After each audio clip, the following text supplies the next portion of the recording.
ऊधम सिंह नगर लोकसभा क्षेत्र के कांग्रेस प्रत्याशी प्रकाश जोशी ने लालगांव पहुंचकर चुनाव कार्यालय का उद्घाटन किया।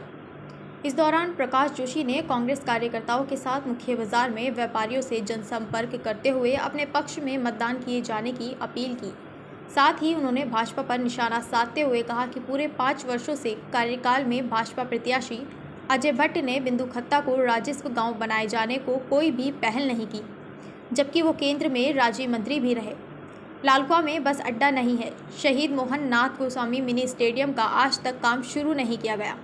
भाजपा की करनी और कथनी में बहुत अंतर है, जिसका जवाब लोकसभा चुनाव में भाजपा को मिलने जा रहा है। शायद उनके पास नहीं था।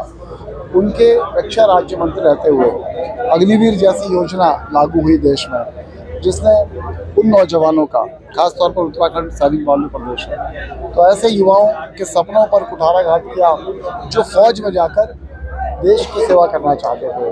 तो वो उनके ही रक्षा राज्य मंत्री नहीं है, लेकिन उसके लिए हमारे सांसद साहब का, देखिए, एक तो वो सांसद, दूसरे राज्य में उनकी सरकार, तीसरे केंद्र में उनकी सरकार, उसके बावजूद वो नहीं करा पाए। यही तो मैं कह रहा हूँ, जनता इसी चीज़ का तो बदलाव चाहती है। जनता जान चुकी है, पहचान चुकी है उनको।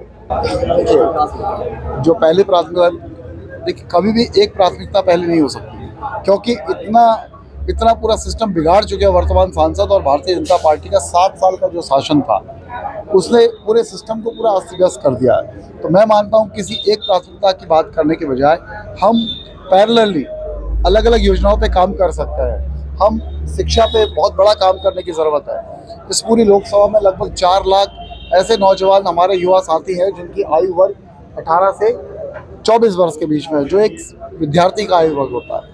और उनके पढ़ने के लिए, उच्च शिक्षा के लिए मात्र 20 डिग्री कॉलेज है, छोटे छोटे हैं। उसमें सबसे बड़ा हल्द्वानी है।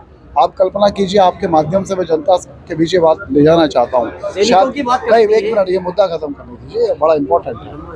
नहीं, खत्म नहीं हुआ। 20 लाख के बीच में 20 और 4 लाख विद्यार्थियों के बीच में सिर्फ 20 degree college. Haldwani degree college में लगभग 12 से 14 हज़ार विद्यार्थियों का प्रवेश होता है। मात्र 2,500 से 3,000 विद्यार्थियों की बैठने की व्यवस्था है। आप फीस लेते हो 14,000 विद्यार्थियों से, और कॉलेज में बैठने की व्यवस्था करते हो सिर्फ 2,500 विद्यार्थियों की। फीस क्यों लेते हो फिर? आपकी सुविधा है। मेरा विजन ये है कि हम इनकी सुविधाओं को बढ़ाएं। कैसे बढ़ेंगे? बिल्डिंग रातों रात नहीं खड़ी होंगी, लेकिन उन्हीं कॉलेजों में अगर हम साइकिलिंग कॉलेज, इवनिंग कॉलेज शुरू करेंगे, निश्चित तौर पर होगा। आप पूछिए। विषय इतने सारे हावी हैं, प्रांतीय विषय इतने हावी हैं, और केंद्र की नीतियां जो हैं वो तो वैसे ही जन विरोधी हैं। इन सारी चीजों को एक्सपोज करते हुए भारतीय जनता पार्टी का जो चाल चरित्र चेहरा है, उसको एक्सपोज करते हुए हम आगे धीरे धीरे चुनावी रण में बढ़ रहे हैं। और जनता के बीच में कांग्रेस का प्रत्येक जो साथी है वो जाने को पूरी तरीके से तैयार है, तन्मयता से तैयार है। अगर आज हम लालगांव विधानसभा में गौला का इतना महत्वपूर्ण विषय, अग्निपथ यहाँ पे कितने हमारे बिंदुखत्ता निवासियों को प्रभावित करता है, और कई सारे गन्ने का मूल्य हो, फसल जो नष्ट हो रही जंगली जानवरों के द्वारा, कई सारे विषय कौन करेगा ठीक आके?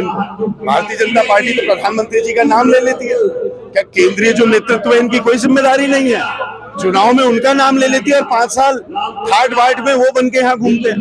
तो जनता को समझना पड़ेगा, जब तक आपके स्थानीय विषय ठीक नहीं होंगे, स्थानीय मुद्दों की आवाज सही से नहीं उठेगी, तो आपका प्रतिनिधित्व अधूरा है। और अधूरे प्रतिनिधित्व से बेहतर है कि ऐसे प्रतिनिधि को चुनिए जो सड़क से सदन तक हर मुद्दे को उठाए।